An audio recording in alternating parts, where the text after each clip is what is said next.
Yes, yes. G'day, gang. We're here to break down our 3-0 defeat to Samford Rangers away on the 31st of May 2026.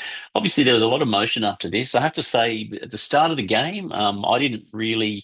I was my biggest concern was that they may find a way to scrape a draw from us.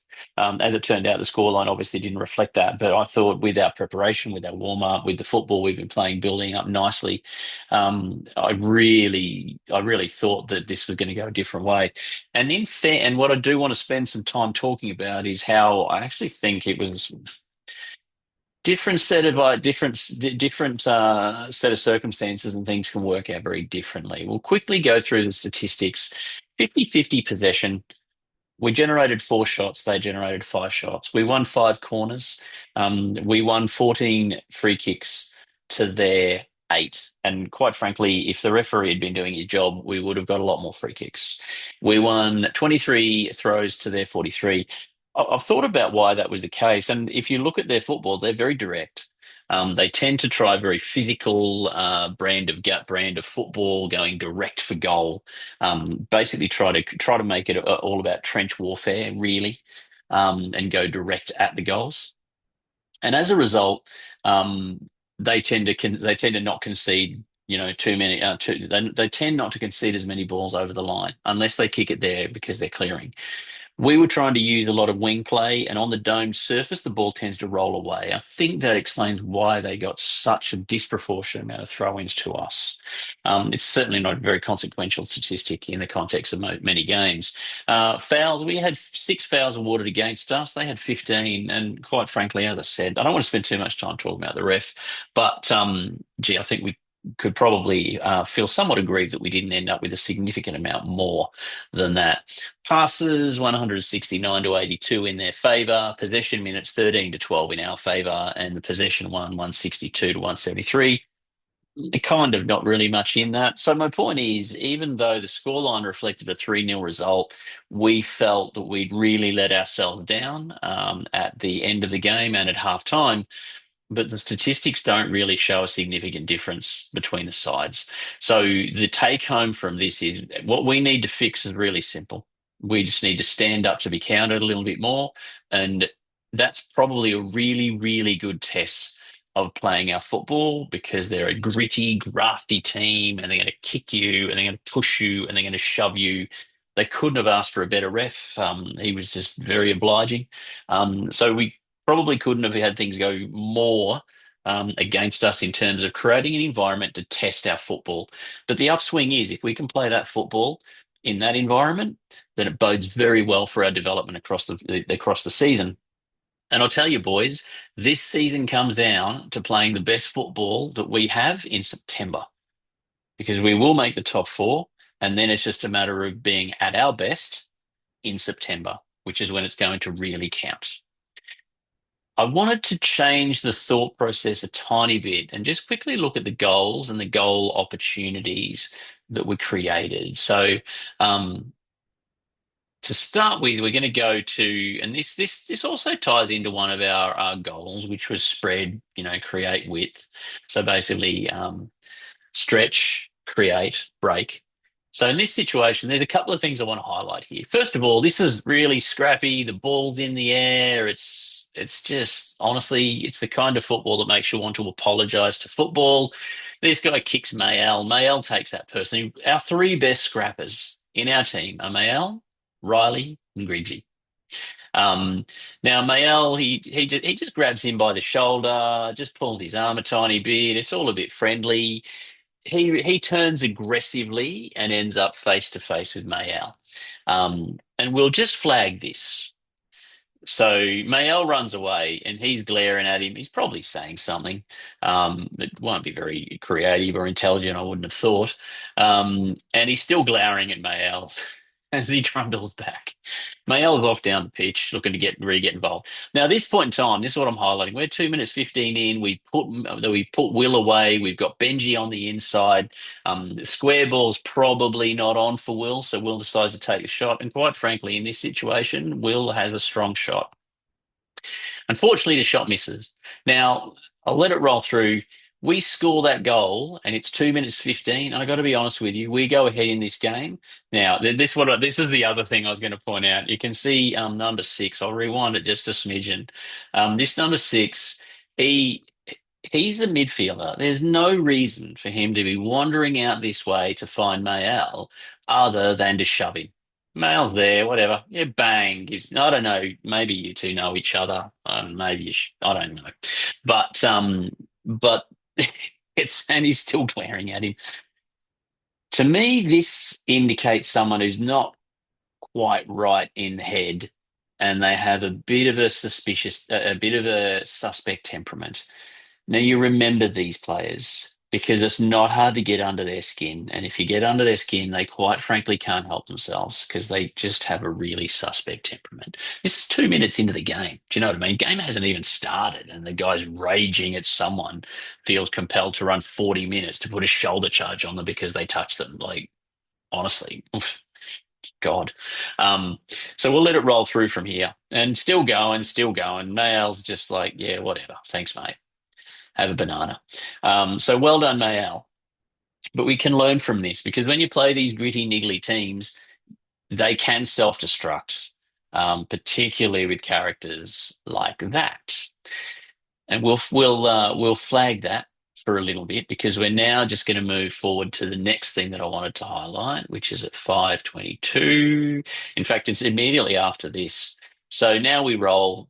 Keeper runs it over. You can see number six. He's just wandering around. He's not really doing a hell of a lot. We've got our two-player press. Now, ball goes to here. Number six, he's standing there. He's really not doing a great deal, standing there, standing there. Now, in this situation, Riley, Benji's executing the press. Now, Benji's bent his run. Okay, so I've got to highlight this a tiny bit.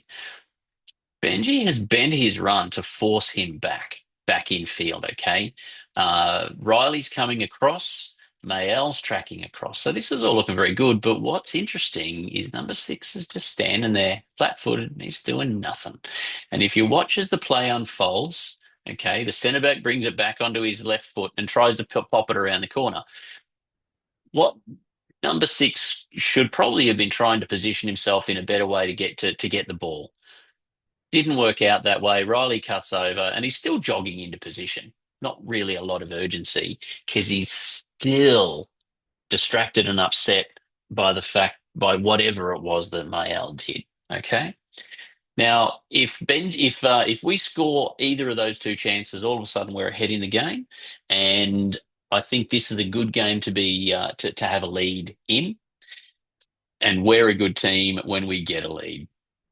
So if we put that into the context of the overall game, I just wanted to highlight that we've created opportunities early when we play our football. And I keep harping back to that because when we play our football and we play the football that we practice and train to play, we create these opportunities. We just need to put them away. Now, if we contrast those two opportunities and missed chances, and let's contrast them with the goals, okay, that we conceded. Okay, so this is now there's a no one trains to score goals like this because like it's dog shit football, honestly. It's just lumping it up and it's the equivalent of buying a lottery ticket to pay off your house. Okay, and sometimes it comes off. What's happened in this instance? Poor old Zachy, the ball comes over and it tails in the wind. Okay, it tails late. Now, Zachy's got two options. As a defender in this situation, you've got two runs that you can make. You can make a run to win the ball, or you can make a run to screen your defender away from the goals. The defender ultimately has to make a choice. The difference is if you come to win the ball, you got to win the ball. Unfortunately, the ball tails away from Zachy. So watch it. See it tails away.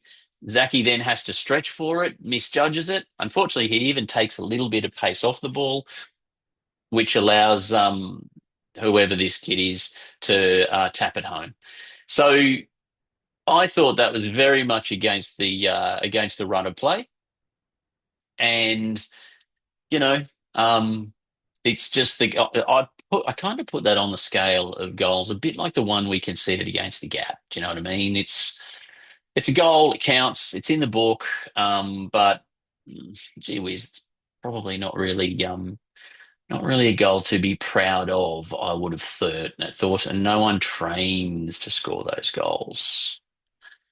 We now go to the next one. Now, this one, okay, we're not going to concede another goal. We're going to talk about the setup here. They've been quite smart. It's not the most creative solution, okay, but they have been quite smart. I'm going to pause it right there. In terms of our setup, okay, what they have done, if you have a look at it, they have basically set two guys up. So they've set two guys up out here. What they're trying to do is they're trying to draw players outside of the box. And there were two out this way, and this guy stayed high, and this guy stayed high, okay? So what they're trying to do is create exactly this situation where they've got a 2-on-1 in the box. Now, anytime you've got a 2-on-1 in the box, you're thinking, yep, we're in the hunt here. Okay. This is bullshit. This is some bullshit. We're not going to set up like that on these kicks. The way we set up, we put one guy here, and then everyone else lines up on the 18-yard line. We can leave one person out here, but we need to get bodies in the box because then we've got 5-on-4. We've got a bigger chance of winning the header, or if it ends up being a scrappy ball, okay, we've got more people in the vicinity to get the ball. It also, if we line up on the 18-yard box, it gives Mick a good clear view of the ball as opposed to what he ended up with because the keeper's got to make a decision whether they're going to come to or whether they're going to stay put.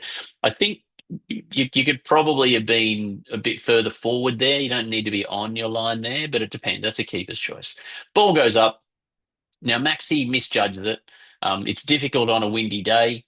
Doesn't win it.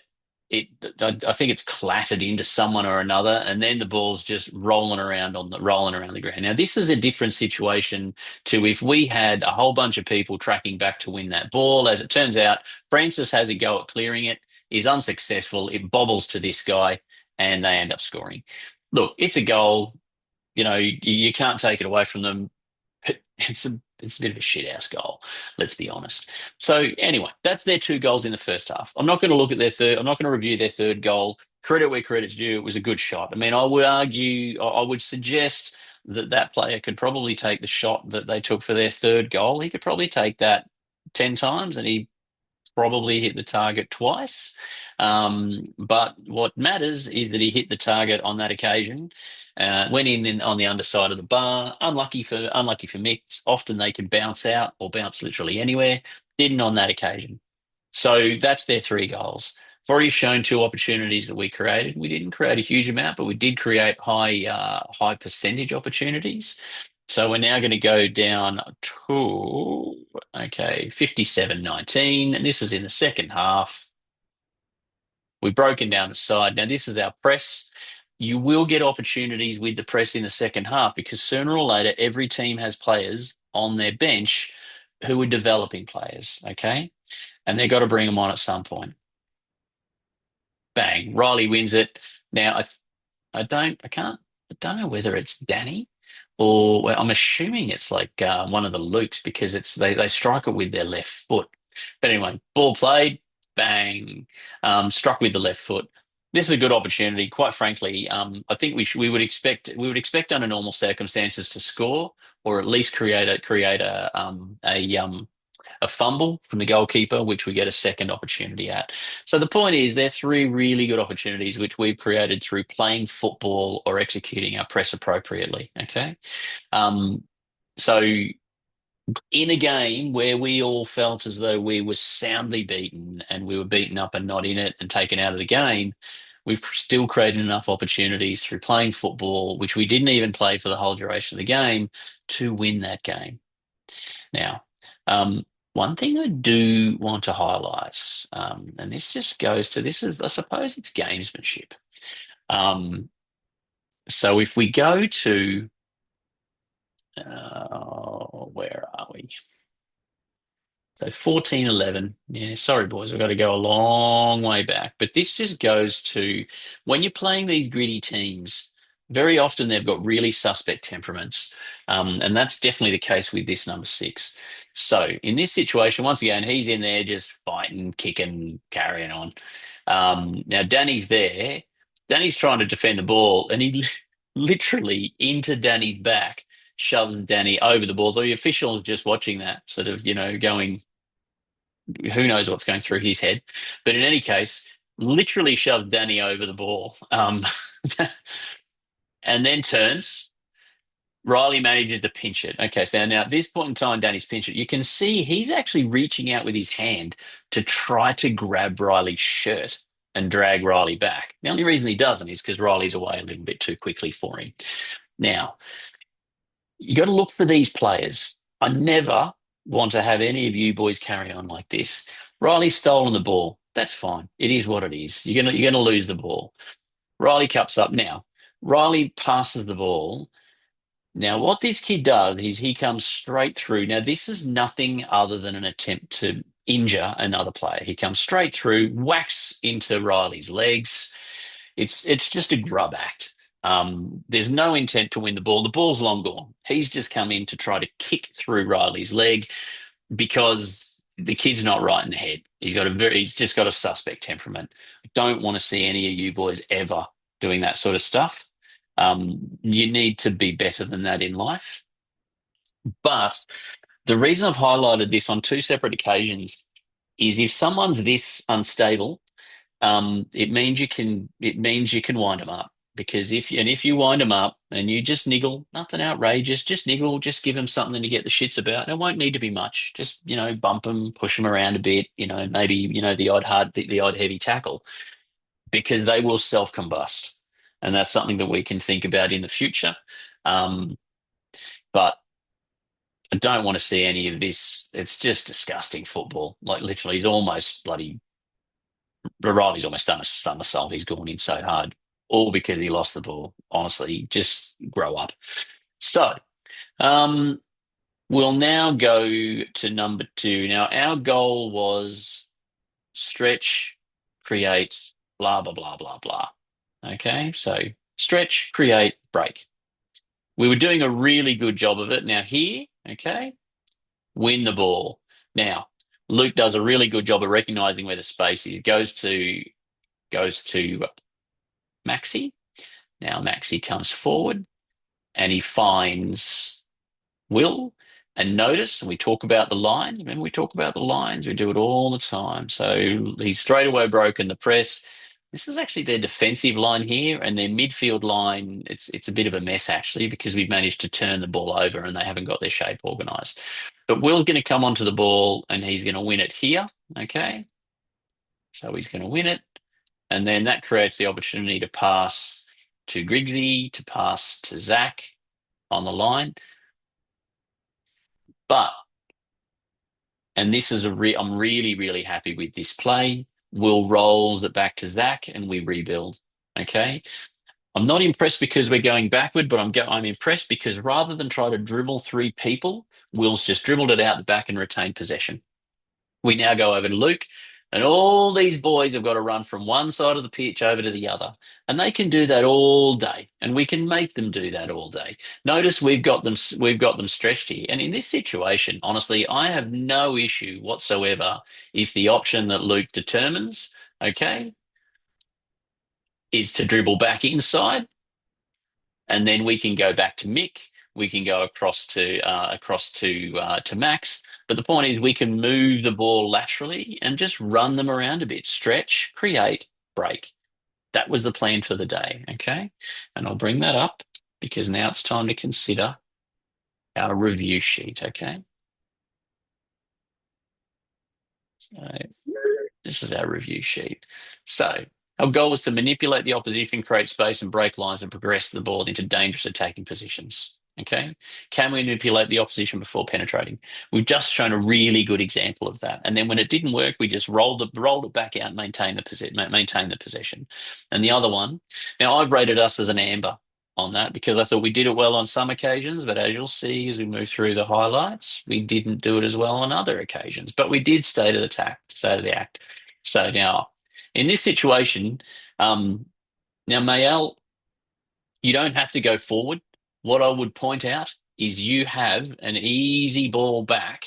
Okay, you don't have to dribble past defenders all the time. Okay, you've got Briggsy, you've got Zach, Max. You need to stay engaged. You need to be coming over here a bit, brother. But you can get the ball, you can win it, and you can just pass it back to Zach. You can pass it here, okay? And then Luke can link up. You don't have to dribble. You can do the easy passes and we can play you through, okay? So, where's that? 6:29, blah, blah, blah, blah, blah, blah, blah, blah, blah.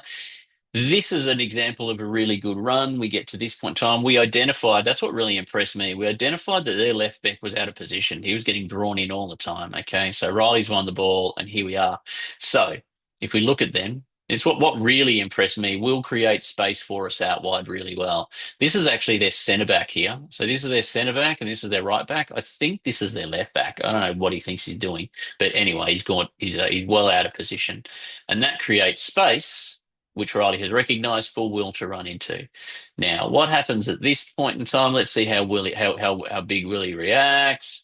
Now we dribbled in. Now at this point in time, this is where we need to think about preserving the ball, because what Will's doing is he's inadvertently dribbling into the middle. Well, he's dribbling into a sandwich. He's got four players around him. He's got a player back. So if we look at where the players are, um,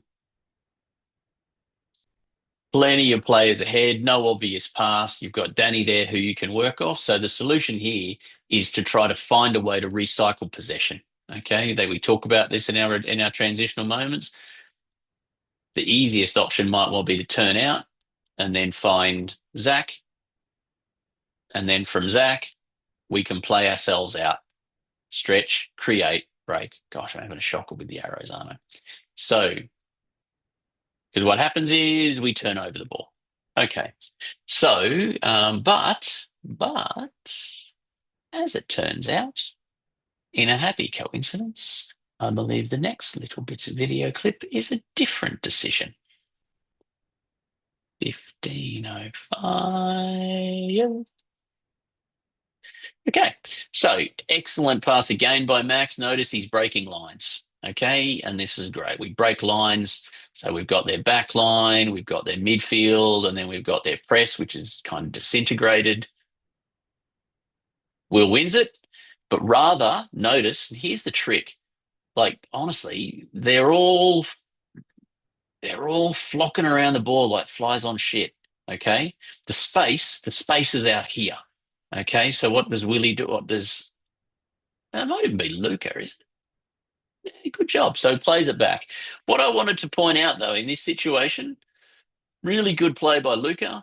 Win the ball, play it to Luke. In this situation, Lukey Payne, that's not a smart pass. Okay, you are a good enough footballer to turn on the ball, dribble it this way, and open out the space. Okay, because we've got plenty of people out here. You can play it back to Max. But the point of the story is recycle the ball, because kicking it like that long bomb, whatever it was a really bad option. We need to respect the football, so play it back. All right. And then finally, I was really happy with this because well, I'll see what the minute is.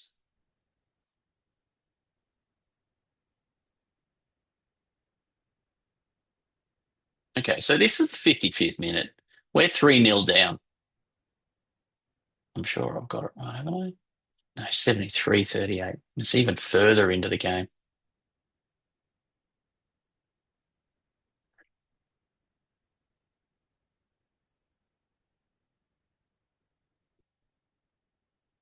Okay, so we've got the ball, we dribble it out, we play it to Major, and we stretch. So we stretch, we recognize, look at all this space. It's late in the game. The last thing they want to be doing is chasing the ball. So look at all this space. And if we create that, okay, so all of a sudden, all these boys are going to be sliding this way, aren't they? I mean, you can see that, I think this midfielder, he's walking. So they're all sliding this way, but that means that Max has got options, because Max can either pass the ball, bang, to Riley, or he can continue to go wide. So the point is we're opening up the pitch and opening up the park. Really, really good. Love the fact that we're doing this 60 minutes into the game.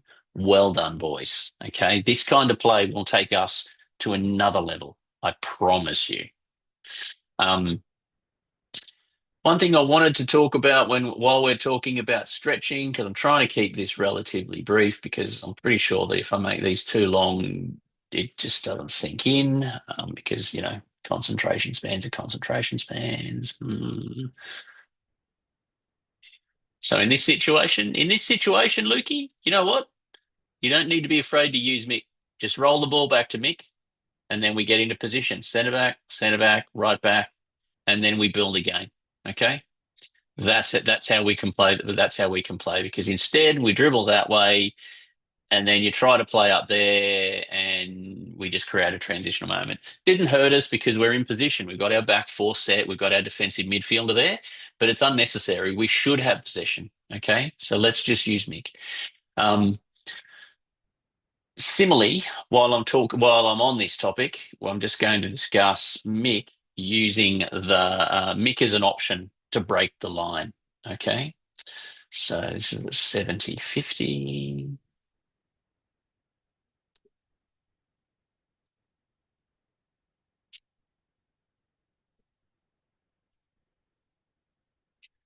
Now, in this situation, what's happened is Mick has correctly identified, well, he's on the ball, that there is space up through here.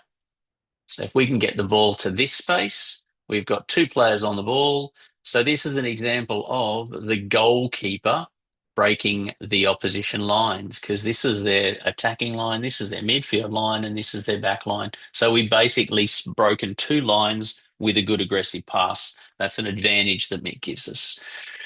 Um, last Lastly, what I wanted to talk about was a goal kick. So I'll start with the middle one. There's three of these. I'm not going to show you each of them because there's very little point.